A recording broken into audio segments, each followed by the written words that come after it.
Bismillahirrahmanirrahim. Assalamualaikum warahmatullahi wabarakatuh. Alhamdulillahirabbil alamin.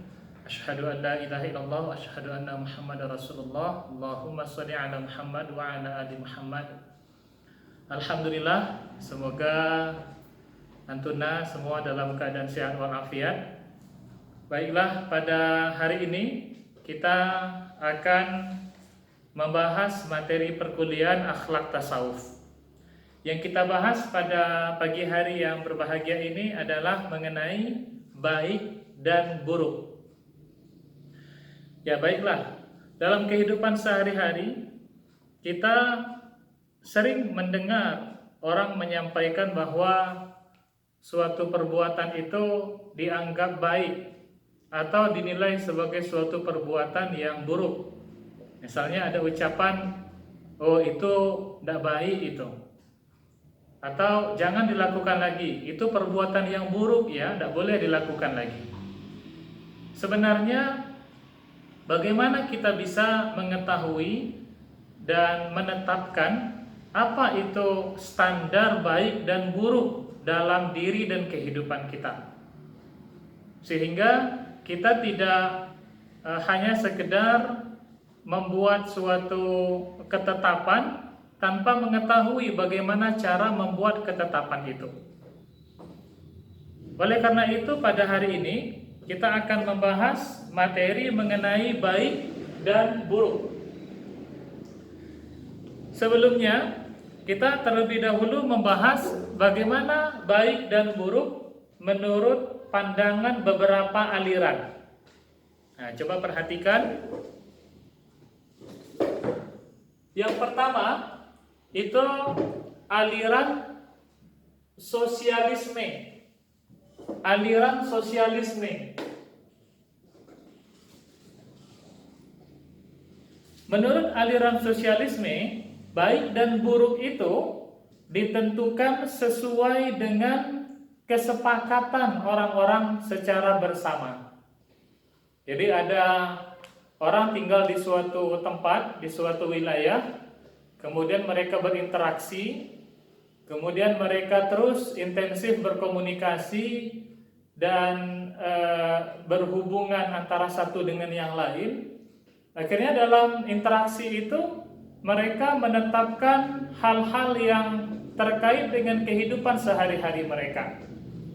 Mereka kemudian menyepakati secara bersama bahwa ada perbuatan yang mereka pandang sebagai perbuatan yang baik, ada yang mereka pandang sebagai suatu perbuatan yang buruk. Dan tentu baik dan buruk dalam pandangan ini tidak semuanya mereka tuliskan secara peraturan, sehingga hal ini disebut dengan adat istiadat. Maka menurut orang yang berpandangan baik dan buruk secara adat istiadat, mereka menganggap perbuatan itu baik apabila secara adat, secara kebiasaan di daerah mereka itu merupakan suatu pandangan yang baik secara turun-temurun. Sebaliknya, mereka akan menganggap suatu perbuatan itu buruk apabila secara turun-temurun dalam adat istiadat mereka anggap itu adalah suatu perbuatan yang buruk. Nah, coba apa contohnya dalam kehidupan sehari-hari? Ini sosialisme. Misalnya di suatu daerah atau di tempat kita ada kebiasaan.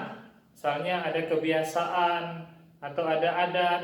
Kalau di Minangkabau ini kalau baralik misalnya atau walimahan, ya ada prosedur-prosedurnya, ada tata caranya.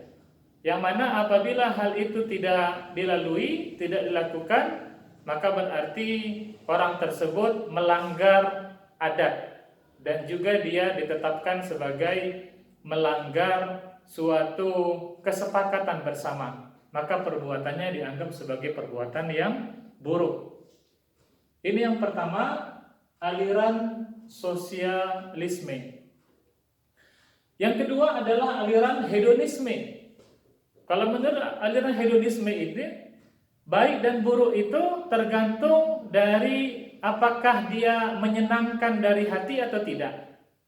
Kalau menyenangkan bagi dirinya atau bagi mereka secara bersama, maka mereka sebut itu sebagai suatu kesenangan yang menunjukkan kebaikan. Sehingga menurut aliran ini, apabila dia merasakan senang, merasakan enjoy, merasakan gembira untuk dirinya sendiri atau untuk mereka bersama, mereka anggap itu adalah hal yang baik. Atau sebaliknya, kalau mereka tidak merasa suka, tidak merasa senang, maka mereka anggap itu adalah hal yang buruk. Ya, misalnya ketika mereka merasakan senang dengan tidak menutup auratnya, mereka merasakan enjoy, bergembira, maka inilah kebaikan menurut mereka. Ini bagi kalangan hedonis. Jadi yang kedua, aliran hedonis ini memandang bahwa baik dan buruk itu tergantung dari rasa senang atau tidak senang. Yang ketiga, aliran intuisisme. Aliran intuisisme. Menurut aliran ini, baik dan buruk itu tergantung dari apakah kata hatinya itu menyampaikan atau membisikkan baik atau buruk. Jadi intuisi itu maksudnya adalah ada kekuatan batin di dalam dirinya yang mereka lebih menganggap itulah sebagai suatu dorongan yang harus untuk diikuti. Ketika kata batinnya atau kata hatinya hal itu adalah baik, maka mereka akan menganggap itu suatu yang baik. Tapi menurut intuisinya, kata batinnya itu adalah hal yang buruk, maka mereka akan menyatakan bahwa itu adalah hal yang buruk. Misalnya ketika ada orang yang melihat sesuatu, memandang sesuatu, dan dia merasakan itu suatu yang indah, suatu yang menarik. Menurut kata hatinya itu adalah sesuatu yang menarik, yang memikat hatinya. Maka kemudian dia menyatakan itu adalah hal yang baik. Tapi sebaliknya, kalau kata hatinya itu buruk, ketika dia lihat, ini tidak sesuai dengan kata batinnya, maka dia menyatakan itu adalah hal yang buruk. Ya, misalnya ketika ada seseorang yang melihat suatu pakaian, ini ada pakaian yang sangat indah, yang sangat bagus.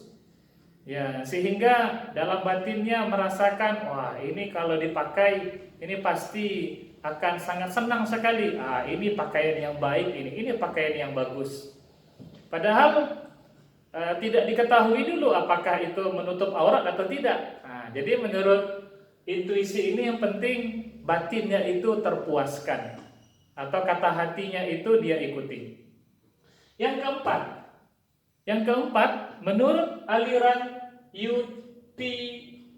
utilitarianisme, ya, menurut aliran ini baik dan buruk itu tergantung dari mengandung manfaat atau tidak. Kalau bermanfaat, maka itu baik. Kalau tidak bermanfaat, maka itu adalah hal yang buruk. Jadi berdasarkan ini azasnya hanya azas manfaat saja. Ya, seperti pragmatis lah kalau dalam politiknya, dalam hal hukumnya. Ketika dia mendapatkan manfaat, mendapatkan keberuntungan dari suatu hal, maka dia nyatakan itu adalah hal yang baik. Tapi ketika dia merasa rugi atau dirugikan dengan hal itu, maka dia nyatakan itu adalah hal yang buruk. Misalnya, ketika seseorang meminjamkan uang kepada orang lain, kemudian dia meminta kepada orang itu menetapkan bahwa kembali uang itu harus lebih, misalnya dia pinjamkan 1 juta, harus ketika dikembalikan harus dilebihkan menjadi 200.000 misalnya, sehingga menjadi 1.200.000. Maka bagi orang yang utilitarianisme ini, dia memandang itu adalah perbuatan yang baik, ya, karena itu bermanfaat bagi dirinya. atau dia memandang itu bermanfaat bagi orang yang menerima pinjaman darinya, karena orang yang menerima pinjaman itu bisa menggunakan uang itu untuk diri dia atau untuk keluarganya, maka dia anggap itu adalah suatu yang baik. Ya, ini yang keempat. Ya, bagaimana sampai yang keempat ini? Kita lanjutkan. Yang kelima adalah aliran vitalisme. Vitalisme maksudnya adalah aliran yang memandang bahwa baik dan buruk itu tergantung dari kekuatan dalam menguasai, menaklukkan orang lain atau pihak lain. Seseorang dianggap baik apabila dia mampu untuk mengalahkan, menaklukkan, menundukkan orang lain. Tapi sebaliknya dia dianggap sebagai seorang yang buruk atau perbuatannya buruk apabila dia tidak mampu mengalahkan atau menaklukkan orang lain. Jadi negara-negara jiwa-jiwa kapitalis, ya, jiwa-jiwa penjajah ini ada di sini. Dan memang tidak sedikit negara-negara yang ada mengajarkan kepada anak-anak mereka yang paham seperti ini, vitalisme ini. Sehingga anak-anak di negara itu kemudian memiliki keinginan untuk menguasai, untuk mengalahkan, untuk menaklukkan. Kamu belum menjadi anak yang baik sampai kamu bisa menaklukkan orang lain, sampai kamu bisa mengalahkan orang lain, sampai kamu bisa menundukkan orang lain. Ya, sehingga anak-anak di negara itu ketika kelak mereka sudah remaja, dewasa, mereka memiliki keinginan yang kuat dan memiliki berbagai cara, ya, agar mereka bisa mengalahkan atau menaklukkan orang-orang yang menjadi tujuan sasaran mereka. Ya, inilah memang negara yang dikuasai oleh paham-paham kapitalis dan negara-negara yang berkeinginan keras untuk terus menjajah orang lain atau bangsa lain. Ya, seperti di Israel. Ya, mereka tetap mengajarkan agar anak-anak mereka memiliki kemampuan untuk menguasai atau menaklukkan orang lain. Ya, boleh jadi mungkin di Cina juga ada ajaran yang seperti ini. Oke, ini yang kelima. Yang keenam, yang terakhir adalah aliran evolusi. Menurut aliran ini, baik dan buruk itu tidaklah sesuatu yang permanen.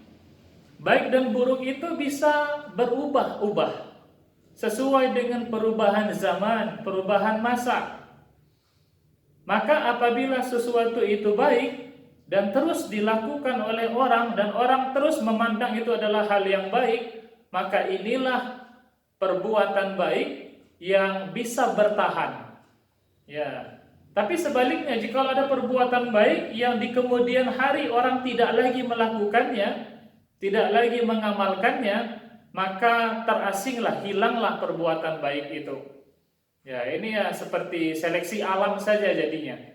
Sehingga ada perubahan atau perbuatan yang baik itu pun berubah-ubah, sedikit-sedikit berubah. Ya, sehingga orang tidak lagi melakukan perbuatan baik sebagaimana orang dahulu melakukannya. Ada terjadi perubahan secara berangsur-angsur. Ini disebut dengan aliran evolusi. Ya, baiklah. Jadi bagaimana sebenarnya kita memandang suatu itu baik dan buruk dalam kehidupan kita sebagai seorang muslim atau muslimah? Maka jawabannya kepada Antuna dan seluruh yang mengikuti dari perkuliahan ini, caranya adalah sebagai seorang muslim dan muslimah, kita menyadari dan meyakinkan ke dalam diri kita bahwa baik dan buruk itu adalah sesuai dengan ketentuan petunjuk yang ada di dalam Al-Quran dan Sunnah. Sehingga kita harus terus berpegang sebagaimana yang Nabi sampaikan, taraktu fikum amrayni lan tadillu ma tamassaktum bihima. kitabullah wa sunnata nabiyih. Apabila kita berpegang teguh, memahami, mengamalkan yang dua itu, maka kita tidak akan tersesat selama-lamanya, yaitu Al-Quran dan Sunnah atau hadis dari Nabi Muhammad Sallallahu Alaihi Wasallam. Sehingga seorang muslim dan muslimah, dia harus bisa melawan dan menundukkan apapun yang ada di dalam dirinya, menundukkan hawa nafsunya, menundukkan keinginannya, menundukkan perasaannya, menundukkan semua apa yang ada di dalam dirinya itu kepada Al-Quran dan Sunnah tadi. Sehingga dalam ketetapan hidupnya adalah apabila Al-Quran dan Sunnah menyatakan itu baik, maka saya pun akan menyatakannya baik. Tapi sebaliknya, apabila Al-Quran dan Sunnah menetapkan itu adalah hal yang buruk, maka saya juga akan menyatakan itu adalah hal yang buruk. Sehingga tidak ada hal-hal yang bisa menyebabkan kita menjadi ragu apabila standarnya jelas, yaitu Al-Quran dan Sunnah. Misalnya apabila ada seorang gadis, seorang gadis suatu hari dia mulai memiliki niat untuk menikah, dan ternyata ada laki-laki yang datang menemuinya dan menyampaikan maksud untuk menikahi dia. Ada 1, 2, atau 3 orang laki-laki ternyata. Salah satu dari laki-laki itu adalah laki-laki yang gagah, yang tampan, yang menariklah penampilannya. Sehingga sang wanita ini menjadi tertarik. Perasaannya mulai, kata hatinya tadi ini, itu mulai terpaut kepadanya. Dia pun merasakan senang rasanya. Merasa senang. Dia merasa senang dengan penampilan, dengan gayanya. Tapi bagaimana dengan agama laki-laki itu? Ternyata agamanya tidak baik. Dia dikenal sebagai laki-laki yang sering meninggalkan sholat, tidak sholat Jumat. Akhlaknya juga ternyata buruk. Dia dikenal sebagai orang yang suka berdusta, yang suka menghina, yang suka mencela. Maka kemudian bagaimana arah dari keinginan wanita tadi? Sementara di sisi lain itu ada laki-laki yang penampilannya biasa-biasa saja, tapi akhlaknya, agamanya lebih baik. Mana yang akan dia pilih? Apabila dia menetapkan dalam hidupnya baik dan buruk itu adalah sesuai dengan ketentuan Al-Quran dan Sunnah, maka tidak ada keraguan lagi di sana. Tidak ada lagi perlu istikharah di sana. Dia tetap akan langsung menyatakan bahwa apabila Sunnah Al-Quran menyatakan buruk, maka saya tinggalkan.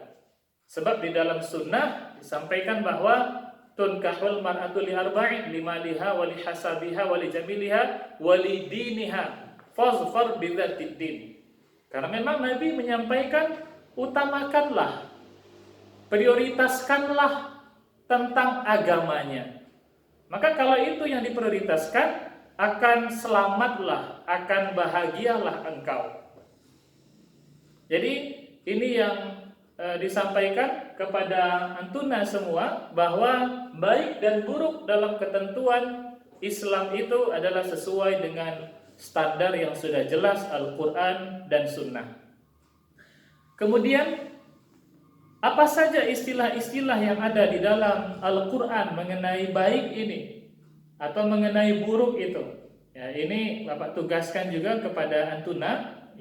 Banyak sekali memang istilah-istilah itu yang bisa antuna telusuri nanti di dalam Al-Quran. Ada istilah thayyib, halalan thayyiban misalnya, makanan itu yang halal dan baik. Thayyib. Ada istilah mahmudah atau mahmudah, baik. Ada istilah karim, mulia atau sayyi'ah. Ini sebaliknya, ada istilahnya juga hal yang buruk, ya, hal yang tidak baik, hal yang jelek, atau kemaksiatan, atau keingkaran, atau kekufuran. Itu menunjukkan hal-hal yang buruk. Kemudian bagaimana pengertian dari baik dan buruk itu sebenarnya? Kalau secara rinci pengertian baik adalah suatu sikap atau perbuatan yang dilakukan dengan niat yang baik dan sesuai dengan tuntunan Al-Quran dan Sunnah. Jadi baik itu ada dua syaratnya. Yang pertama, ini niatnya baik. Yang kedua, perbuatannya baik secara tuntunan syariat. Jadi tidak bisa baik itu hanya sekedar perbuatan saja atau sekedar niat saja. Baik itu harus sesuai dengan niatnya atau dengan perbuatannya. Karena memang Nabi menyampaikan innamal a'malu binniyat. Sesungguhnya segala amal itu sesuai dengan niat. Sebaliknya buruk. Buruk itu pengertiannya adalah suatu sikap dan perbuatan yang dilakukan dengan niat yang buruk. Dan perbuatan itu dinilai sebagai perbuatan yang buruk dalam tuntunan Al-Quran dan Sunnah. Misalnya apa? Bergunjing misalnya. Ya, walaupun apapun yang dia lakukan dengan istilah apapun, apabila perbuatan itu adalah perbuatan masuk dalam kategori bergunjing, maka itu adalah perbuatan yang buruk. Kemudian yang kedua, buruk itu juga bisa karena niatnya buruk dan perbuatannya baik. Niatnya buruk tapi perbuatannya baik. Ya, ini yang membedakan dengan yang lain atau dengan moral, dengan etika ya, yang seperti kita bahas sebelumnya. Seseorang mungkin dia melakukan perbuatan yang baik nampak dari pandangan kita, tapi ternyata niatnya buruk, niatnya tidak baik, maka itu adalah suatu perbuatan yang buruk dalam pandangan Islam. Mungkin dalam pandangan manusia orang tetap menilainya sebagai perbuatan yang baik, tapi dalam pandangan Islam itu adalah perbuatan yang buruk. Apa contohnya? Kalau niatnya baik dan perbuatannya baik, ya misalnya ketika kita membantu orang lain, memberikan makanan kepada orang lain dengan cara yang baik, ya, dan yang kita berikan itu pun adalah makanan yang baik, maka itu adalah perbuatan yang baik. Contoh yang kedua, buruk. Niatnya buruk, perbuatannya buruk. Ya, niatnya buruk, ya seperti melakukan ya perbuatan-perbuatan yang dosa. Ya, misalnya berzina misalnya, atau minum-minuman keras. Ya, itu adalah niat yang buruk dan perbuatan yang buruk. Tapi bagaimana dengan niat yang buruk dan tapi perbuatan yang baik? Dia berbuat baik, tapi ternyata niatnya buruk. Ya, misalnya ketika seseorang berinfak, orang melihat dia sebagai orang yang dermawan, dia memberikan uang, tapi ternyata niat di dalam hatinya, ini niatnya itu adalah supaya dia bisa menunjukkan kepada orang kalau dia orang yang kaya, atau supaya dia bisa merendahkan orang yang miskin, atau supaya dia dipuji, supaya dia disanjung oleh orang yang lain. Maka ini adalah termasuk perbuatan yang buruk dalam pandangan Islam. Yang baiknya bagaimana?